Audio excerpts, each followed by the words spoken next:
தினமலர் ஆன்மீகம் சேனல் நேயர்களுக்கு எல்லாருக்கும் என்னுடைய நமஸ்காரங்கள்.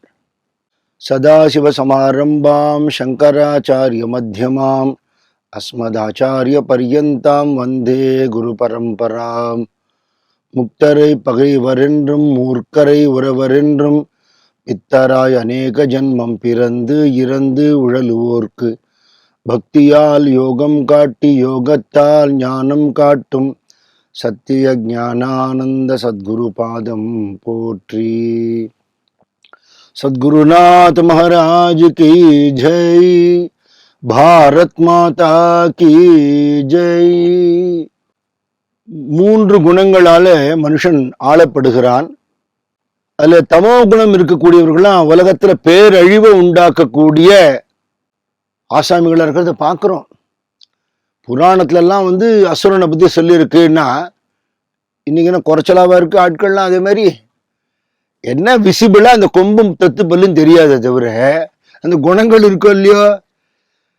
எத்தனை மனித குலத்தையே அழிச்சு சர்வாதிகாரிகளோட சரித்திரம்லாம் இருக்கு உலகம் பூரா இல்லையா. தான் நன்னா இருக்கணும், தான் குடும்பம் நன்னா இருக்கணும்னு ஈவிரக்கம் இல்லாத ஜனங்களை கொன்று குவிச்ச ஆசாமிகள் அசுரால் தான். தமோ குணம் தான். நம்மள மாதிரி அவனுக்கு ஹியூமன் பாடி தானே. நமக்கு இருக்கிற இத்தனையும் சதாசிவ பிரம்மேந்திரால் சொல்லிருக்காரு, எவ்வளவு அவனுக்கு இருக்க அது பயன்படுத்துறதுன்னு ஒண்ணு இருக்கும் இல்லையா இல்லையா.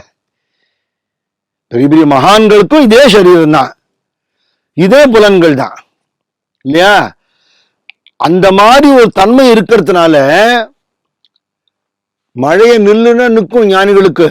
5 புலனை அடைக்கிறவா 5 பூதங்களை அடக்கிடுவா. கடல் வழி விடுனா வழி விடும். நெருப்புல இறங்கினா சுடாது. இதெல்லாம் பொய்யா நிஜமானா மைசூர்ல கணபதி சச்சிதானந்த சுவாமிகள்னு ஒருத்தர் இருக்கார். அவர் ஹோமம் பண்ணும் போது நான் போட்டோவே பார்த்தேன். பூர்ணாகுதிக்கு பெரிய அந்த ஹோமகுண்டத்துல அப்படியே அந்த வஸ்திரத்தை சுத்தின அந்த ஆகுதியை எடுத்துன்னு அக்னிக்குள்ள இறங்கி போட்டு வருவார். It is readily available. நெட்ல போன கூட நீங்க பார்க்கலாம். அவர் ஒன்றும் சொல்றது இல்லை. இந்த காலத்துல பார்க்கலாம். மகான்கள் சித்தர்கள்லாம் என்ன வேணா பண்ணுவான்னு. விஷயம் என்னன்னா அந்த புலன்கள் அடக்கிறது ரிமோட் கண்ட்ரோல் நம்மள்ட்ட இருக்கு. புலன்கள் அடங்கினால் பூதங்கள் அடங்கும். பூதங்கள் வசப்பட்டால் பிரம்மாண்டம் வசப்படும். இவ்வளவுதான் விஷயம். இதுதான் மகான்கள் சித்தர்கள்லாம் பண்ணி காட்டினா. சித்தர ஆக வேண்டிய அளவுக்கு யோக்கியதை உள்ள மனுஷ சரீரத்தை வச்சுண்டு எப்படி இருக்கும்?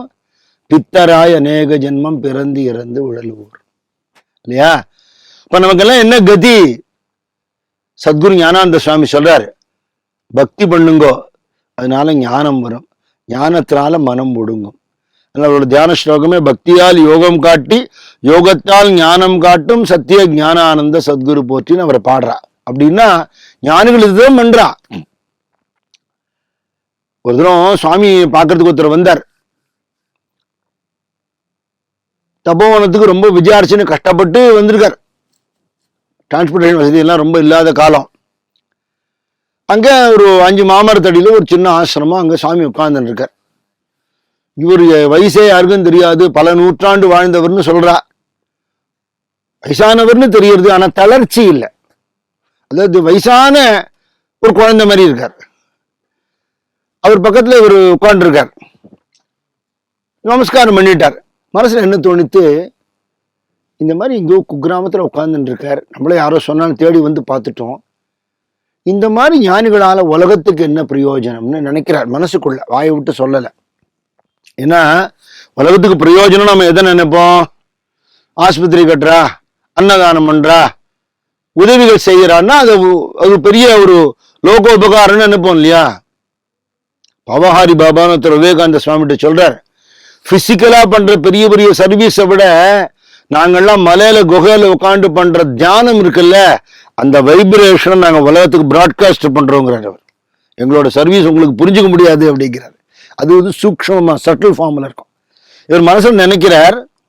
சுவாமி உட்காந்துக்கார் பக்கத்துல, எதிர்க்க கட்டட வேலை நடக்கிறது. அவன் அந்த மணலை சிமெண்ட்ல கலந்து கலந்து அப்படி பூசிட்டு இருக்கான் இந்த கொத்தனார். சுவாமி சொல்றார், மணல் ஜீவன், ஞானி சிமெண்ட் அப்படின்னார். மண்ணு ஒன்னோட ஒண்ணு ஒட்டுமா? இந்த மண்ணை வச்சு என்ன பண்ண முடியும்?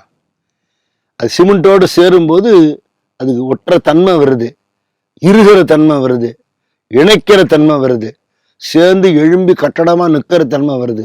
அப்படி பிரிவுபட்டிருக்கிற மனங்கள் எல்லாம் ஒன்று சேர்த்து அவளுடைய வாழ்க்கையை செழிப்பாக்குறது ஒண்ணுதான் ஞானிகளோட வேலை. அதனால உலக உபகாரம் ஞானிகள் விவகாரம்னு சுவாமி சொல்லுவார். இது மாதிரி வாழ்க்கை உங்களுக்கு சாத்தியம்னு சொல்றாரு. சன்னியாசம் வாங்கிக்க சொல்லல, மொட்டை அடிச்சுன்னு வாங்கன்னு சொல்லல, காவி கட்டிக்க சொல்லல. அது யாருக்கு விதிக்கப்பட்டிருக்கோ அது நடக்கட்டும். நீ எங்க இருக்கியோ, உன் வாழ்க்கையில எந்த நிலையில இருக்கியோ அந்த நிலையில நல்லவனா இறேன். என்ன கஷ்டம்? கெட்டவனா இருக்கிறது ரொம்ப கஷ்டம் நிஜமாவே. ஒரு ரவுடியா இருக்கணும்னா அதுக்கு ரொம்ப மெனக்கடணும். நல்லவனா இருந்துட்டு போயிடலாமே, 4 பேருக்கு நல்லது பண்ணலாமே. ஆனந்த சுவாமி பொன்மொழியில வீரனா இரு ஆனால் போக்கிரியா இராதேங்கிறார். துப்பாக்கி எடுத்து சொல்றான் பார்டர்ல, அவனுக்கு சலாம் போடுறோம். ரவுடி துப்பாக்கி எடுத்து சுட்டு அவனை திருப்பி போலீஸ்காரன் சுட்டு போடுறான் இல்லையா? செயல் ஒண்ணு, நோக்கம் வேற இல்லையா? அப்ப நம்மளுடைய நோக்கங்கள் தெய்வீகமாக நமக்கும் பிறருக்கும் பயன்படக்கூடியதாக பண்புள்ளதாக இருக்கணுமானால் ஒரு கட்டடத்துக்கு அஸ்திவாரம் போல் நமக்கு ஆன்மீகம் வேணும்.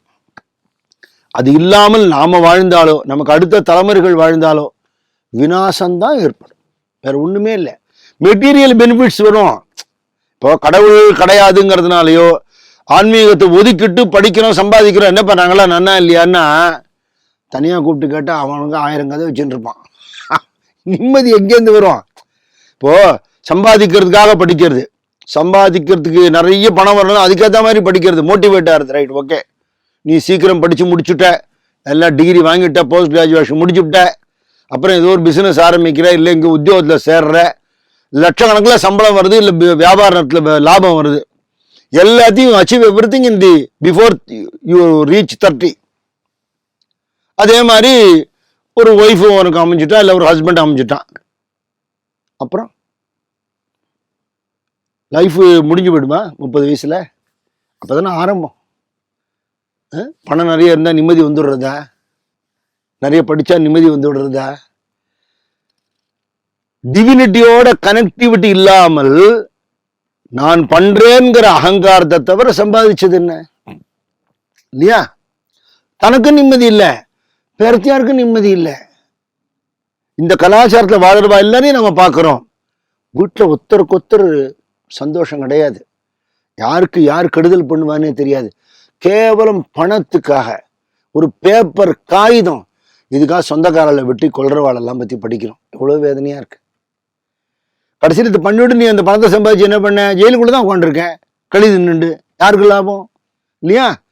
அப்போ யோகி ராம் சுரத்குமார் சொல்வார், if you want to be a god man, be a good man அப்படிப்பார்.